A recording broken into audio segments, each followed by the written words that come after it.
La radio du cinéma était présente au festival de cinéma de l'écrit à l'écran à Montélimar, dans la Drôme. Vincent Lindon s'est prêté à une rencontre particulière avec le journaliste Thomas Negaroff, l'acteur qui impose sa marque sur le cinéma français avec son style humain, son souci constant d'authenticité, est revenu sur son parcours, ses premières rencontres avec des figures majeures du cinéma et sa façon de concevoir son métier. Ce moment privilégié a permis de découvrir l'homme derrière l'acteur à travers ses réflexions sur le cinéma, la construction de ses rôles, ses relations avec certains des plus grands noms du cinéma. Vincent Lindon a ainsi évoqué ses débuts, ses influences, la manière dont il s'est formé dans un milieu où la frontière entre vie professionnelle et personnelle pouvait se révéler floue. Une interview rare, sans filtre, qui a offert des anecdotes inédites et des réflexions profondes sur la condition de l'artiste. Vincent Lindon. C'est Alain Delon qui m'a fait démarrer quand j'étais jeune. Et pour des raisons, je ne sais pas lesquelles, c'était un moment de... C'est comme ça, c'est la vie, c'était ce jour-là, à ce moment-là. Il y a des regards qui se croisent. J'étais un jeune acteur, je ne prétends même pas avoir été ou être quelqu'un qui devait intéresser à Delon. Juste, c'est comme ça, on est sur un tournage, c'est à Lyon. Ça correspond à, je ne sais pas, ce jour-là. À quoi il pensait, c'est son état, s'il était heureux, pas heureux, s'il avait envie de... Juste, il avait des bonnes nouvelles, il avait envie de répandre de l'amour sur quelqu'un d'autre, et tout d'un coup, il s'est pris d'amitié pour moi à un 5e jour de tournage, sur les bords du quai de Saône, à Lyon, et tout d'un coup, il était là, sur un fauteuil, avec son chien, il a fait... Et je suis arrivé, mon joint, lui, allez, assieds-toi, Tina, amène-lui un fauteuil. D'Alain Delon, et puis le mettant en scène préparé au plan, et puis il a commencé à me parler. Et puis, je sais pas, ma peur, ma naïveté, mon innocence, ou je ne sais pas quoi, fait que je suis devenu sa petite mascotte sur le film. Et puis, peut-être une envie de faire avec un jeune ce que ses aînés, ce que Gabin avait fait avec lui. On ne sait pas ce qui se passe dans la tête des artistes. Voilà, on a commencé à avoir une relation très très éphémère, très... Je prétendais avoir Alain Delon souvent au téléphone, mais la conversation reprenait là où elle s'arrêtait. Et au fil des années, comme inconsciemment, il avait décidé un peu qu'il m'avait élu, puisque c'est lui qui a été metteur en scène, le petit là, qui pourrait, il faut le prendre, il est intéressant. Donc, il s'est senti propriétaire, peut-être, d'un acteur en devenir. Et donc, au fur et à mesure des étapes de ma carrière où j'ai fait des films, où j'ai eu des échecs, des succès, des cela, des nominations que je n'avais jamais, puis après j'en ai eu, il s'est accroché à ça à chaque fois, et il n'a jamais manqué de me faire signe comme un peu quelqu'un qui aurait dégoté un jeune talent et qui ne s'est pas trompé.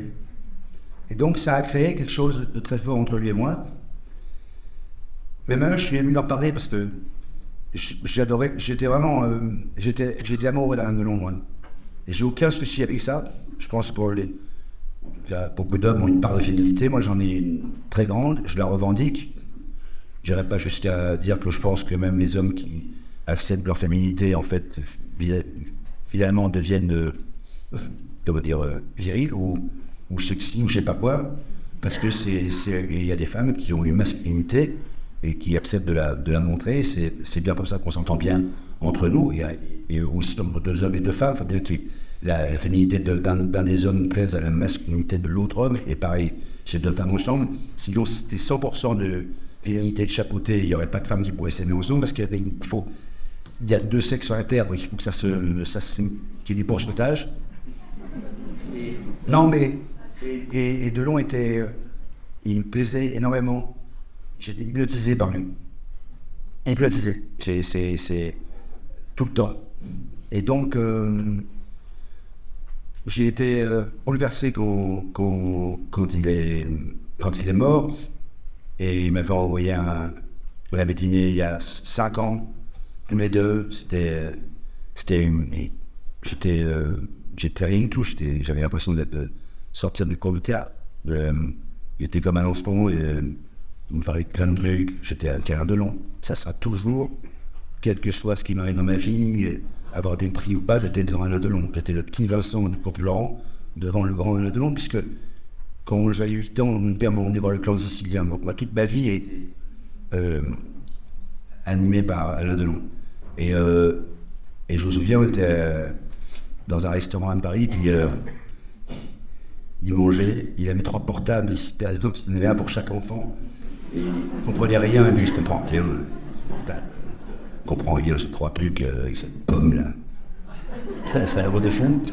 Et puis à un moment, je ne sais pas pourquoi, j'avais une barbe énorme, parce que je tournais Rodin, et il allait mettre une bouchée dans sa bouche, et il me regarde, il me fait « Mais mon chéri, comment est-ce que tu as fait pour réussir avec une tête pareille ?»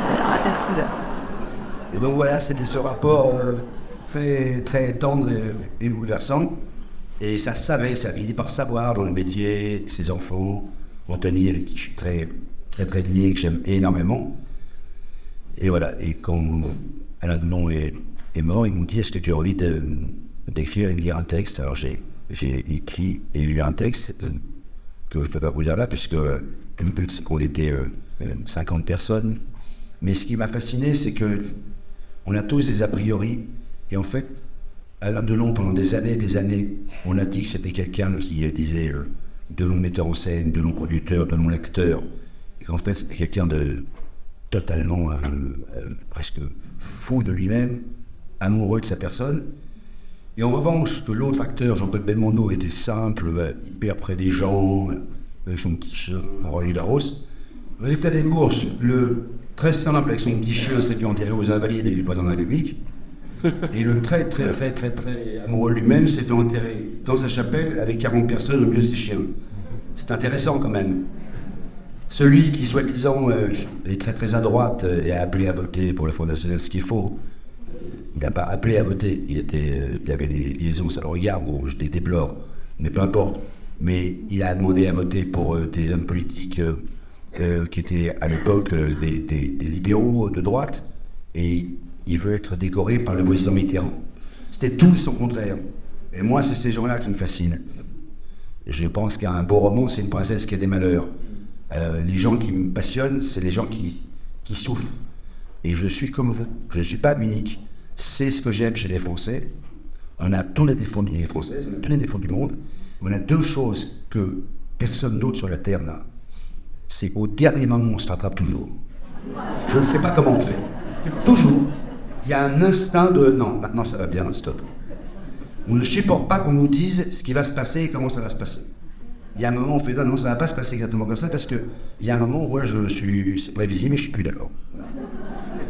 Et je trouve que c'est une richesse de ce peuple incroyable. Et l'autre chose, c'est que Anquetil gagne 5 fois le Tour de France, mais nous on donne plus d'or. On ne devient une géante et un géant que si on est divisé en 2 et qu'on est 2 personnes toute la journée qui se contredisons sans arrêt. On ne peut être un géant ou une géante que quand l'un dit je crois que je suis en train de devenir un géant. Et que l'autre fait oui, bien sûr.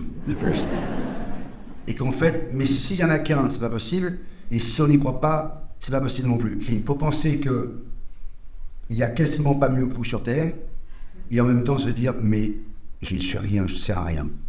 Si on est conscient de ce qu'on fait au moment où on le fait, comme si ça s'appelle, c'est la fin du même, c'est la misère. C'est la même différence entre les gens qui sont séduisants pour un homme qui est séduisant et un homme qui est séducteur. Séducteur, ça n'a aucun intérêt. Séduisant, c'est malgré toi. Une femme qui est séduisante, c'est bouleversant et on tombe amoureux. C'est les séductrices, c'est bien, mais c'est moins intéressant parce qu'elle est consciente qu'elle est en train de te séduire. Et bien, devenir une star, femme ou homme, ça n'est possible que si, en fait, des choses nous échappent et tout n'est pas calculé. Et en fait, de temps en temps, on se dit, je crois quand même que c'est costaud ce que je suis, mais que le lendemain, on rentre dans un doute énorme qui vous dit, oui, enfin, je suis complètement se détendre, c'est pas grand-chose non plus. Et en fait, je pense que c'est un équilibre qui se passe entre ce qui n'est pas pareil, avoir confiance en soi et être sûr de soi. Si il fallait que je donne 120% de ce que je gagne dans ma vie pour qu'on me laisse juste être là le jour de ma mort, je paye. Ça, c'est sûr que ça, j'aimerais bien voir ça. Ah oui? Elle me dit ah oui. Parce que vous n'y avez pas pensé, vous, par exemple. Vous n'avez pas envie d'être là pour voir les gens pleurer. Ah, qu'est-ce qu'on les met, les gens trucs. Non, mais pas du tout. Tout le monde. C'est quand même génial. On passe des années pour monter. On sera même pas là pour. Ça doit être formidable de voir son enterrement. C'est juste, c'est inouï. Je n'ai pas choisi ce métier, j'ai fait ce métier par hasard. Je voulais pas du tout faire ça. Je fais j'espère de mieux en mieux quelque chose que je pense que j'aime de moins en moins. Mais j'aime ce qu'il y a avant et ce qu'il y a après. Il y a 3 phases dans mon métier. Il y a avant moteur, entre moteur et coupé, et après coupé. Et de plus en plus, je m'intéresse à ce qu'il y a avant moteur et ce qu'il y a après coupé, c'est-à-dire l'est. Et puis je pense qu'on fait des bonnes affaires quand on n'a pas besoin de les faire. Et non, j'aurais préféré faire un autre métier si j'avais eu l'intelligence ou le courage de me donner du mal de penser que quand on va à l'école, puisqu'on est coincé 10 heures, autant écouter quand même. Ben oui, puisqu'on est coincé 10 heures, alors on dit à son père, je ne peux plus aller à l'école, mais pour être à l'école, autant écouter. Et oui, j'aurais pas fait être médecin maintenant. Ça, c'est sûr que mon rêve, là, si je devais refaire ma vie, je préférerais qu'il est marqué dans un brique d'hôpital, le service du professeur Ladon. C'est plus beau pour moi, dans un dîner, n'importe où, des gens qui se croient, et un qui dit oh là, je suis très emmerdé parce que pour ma fille, là, il y a ça mange pas, tu sais, ce problème de cervical. Et toi, je sais que, enfin, pardon de te demander ça, mais je sais que tu connais le professeur Ladon. Je vais voir ce que je peux faire. Je te garantis rien parce que là aujourd'hui, c'est avoir un rendez-vous avant 6 mois, ça va être. C'est quand même plus marrant que, dis donc, tu devrais aller voir le film là. C'est super. Ça m'intéresse plus. Je préfère être dans un dîner et que tout d'un coup, ma compagne dise à 10h, quand je te bois un coup, stop. Je dis non, arrête. Non, stop. Arrête. Bon, on y va à 10h moins le quart. C'est ça, les professeurs de médecine, c'est à 5h. Je dis, pardon, parce que demain, Vincent repère à nous donner un peu ouvert. C'est pas mal. Et tu sors, et là, tout le monde sait. En revanche, une fois que je fais quelque chose, alors évidemment, là évidemment, on a envie d'être le meilleur. C'est vrai que souvent, je me dis que si une personne, ne serait-ce qu'une personne, grâce au film que j'ai fait, a changé d'avis sur une chose importante d'humanisme, alors on passe sur Terre avec juste 1, 2 c'est mieux, 3 c'est encore mieux, 100 c'est formidable, 1000 c'est génial, mais 1, voilà, c'est à ça qu'on sert, c'est si on a pu, dans ce qu'on pense être le bien, évidemment. Donc oui, ça, c'est un métier qui sert, qui n'est pas indispensable pour ceux qui le reçoivent. Je pense que les gens pourraient vivre sans cinéma moins bien, en effet. Le CNI, ça sera un manque de rêverie et d'échapper à la tous les jours télé. Est-ce que vous dites que c'était mieux avant? Ben, légalement, je sais qu'il ne faut pas dire ça aujourd'hui. Ben oui, c'est mieux avant. C'est souvent mieux avant, de toute façon. Pour tout. On se sent toujours mieux, c'est toujours plus facile de mettre la table que de la débarrasser. C'est-à-dire, si vous me trouvez un truc qui est mieux après qu'avant, on peut faire un jeu, par exemple, je ne vois pas très bien qu'est-ce qui est mieux après. Même ta voiture, quand t'as le plein, c'est mieux avant, quand tu as l'essence. Je vois pas très bien si c'est mieux après, en fait. Une fois qu'on a fait quelque chose qu'on avait peur de faire avant et qu'on a réussi après, on a envie de recommencer. Donc c'est moins bien après. Parce qu'on se dit, merde, si j'avais su que c'était aussi bien arrivé, j'aurais pris un peu plus de plaisir à le faire pendant, au lieu d'avoir peur. Voilà, c'est Platini qui m'a dit ça un jour. C'est vrai, j'étais au César, que je n'ai pas eu. Cette année-là, il m'a dit, si tu l'as, lève-toi tout doucement, fais tout à 2 à l'heure. Profite, ça n'arrive pas tous les matins, sinon demain matin, tu vas être sous ta douche, tu vas dire, mais pourquoi j'ai tout fait vite? La chose la plus importante au monde, au moment où le film se fait, parce que sans nous, on ne peut pas tourner, puisque c'est le but de l'histoire du cinéma, c'est les acteurs. Et les metteurs en scène sont amoureux des acteurs et des actrices qui filment, puisque c'est le moment où on donne vie à ce qu'ils ont écrit. Et une fois que c'est capté, et on redevient l'écriture. Ça y est, c'est rappelé. Donc on a été un objet de désir et d'émotion naturelle quand on a été choisi et quand on a été tourné. Et après, c'est autre chose. Donc, je sais ce que je vaux au sens vrai du terme. Une fortune et rien. Et rien et renouveau une fortune. Et après, il faut essayer de prendre un peu de la fortune, le truc, pour être toujours ça s'appelle c'est des particules accélérées, le cinéma. On sait plus vite, on se dispute plus vite, on se charme plus vite, on donne plus vite, on s'oublie plus vite. Oui, tout est. Moi, j'ai toujours considéré que les metteurs en scène qui me filment sont, au moment où ils filment, mon père, ma mère, mon père, mon frère, ma soeur, ma meilleure amie, tout. Je peux raconter des secrets des metteurs en scène que je ne raconte à personne. J'ai reconnu des gens qui m'ont dit, moi, personnellement, cette prise, elle va être dans le film, quoi. Parce qu'on me faire de mieux. Lâche. Et tout d'un coup, alors il peut y avoir un autre comédien, je le sens, je vois qu'il a. J'ai envie de la raison. Ouais, non, moi j'aurais. Ouais.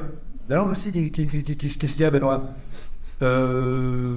Moi j'en aurais bien refait une.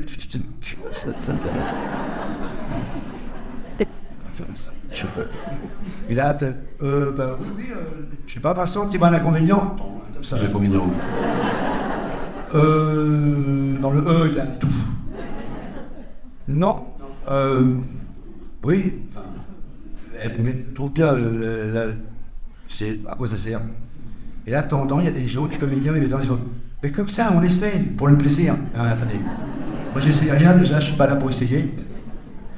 Et j'ai aucun plaisir, j'ai souffert le martyre. J'ai donné un truc de ma vie à ce moment-là, et c'est bien. Ça ne reviendra peut-être plus jamais. Et ça m'est venu de Claude Sauter, avec qui je faisais un film un jour. Il prépare une scène pendant 3 heures. Les caméras, l'éclairage, la pellicule, il y avait un effet spécial à mettre, donc il fallait garder un petit truc qu'on ne filme pas pour pouvoir faire rentrer quelque chose. C'est 3 heures de préparation. Et tout d'un coup, on tourne, moteur, la prise dure 35 secondes, coupé, on en fait une autre, moteur, la prise dure 35 secondes, coupé, il fait formidable. Et là, je vais le voir, et je dis à Claude, écoute, par contre, Claude, mais excuse-moi, qu'est-ce qu'il y a, gros? Je dis, non, je suis. C'est pas ce qu'on reste, toi. Non, mais pourquoi en fait, on a préparé pendant 3 heures, et on fait 2 fois, on pourra en faire une troisième, ça dure 35 secondes. Et il me dit, non, ça dure pas 35 secondes.